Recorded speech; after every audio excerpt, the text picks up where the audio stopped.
শুধুমাত্র একটি গুনাহ গীবতের কথা যদি আমরা বলি, কারোর অগোচরে যদি আমি দিনে একটি গীবত করি, সারা দিনে মিলে যদি আমি একটি গীবত করি কারোর পেছনে তার কোনো মন্দ দিক নিয়ে আলোচনা করি বা এমন কোনো কথা বলে যেটা শুনলে তিনি কষ্ট পাবেন, তাহলে সেটা গীবত হলো। আর একটি গীবত যদি আমি দিনে করি তাহলে বছরে 365 গীবত হয়।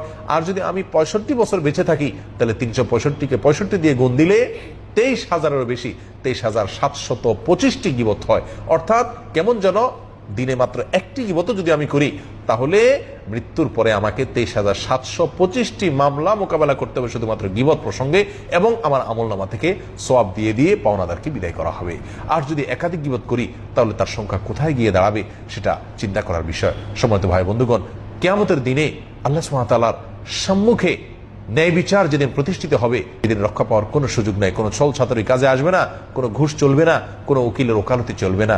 সেই দিনে এ সমস্ত হাজার লাখো মামলার বোঝা থেকে বাঁচতে হলে দুনিয়াতে চলতে গিয়ে প্রতিদিন প্রতিনিয়ত আমার দ্বারা কোনো মানুষের হক যাতে নষ্ট না হয়, বিশেষ করে গীবত যেটি আমরা প্রতিদিন অসংখ্যবার অগণিতবার করে থাকি, এ বিষয়ে আমাদেরকে সচেতন সাবধান হতে হবে। তাহলেই কিয়ামতের ময়দানের মামলার ভয়াবহ বেড়াজাল থেকে আমরা রক্ষা পাবো। আল্লাহ তাআলা আমাদের সবাইকে তৌফিক দান করেন।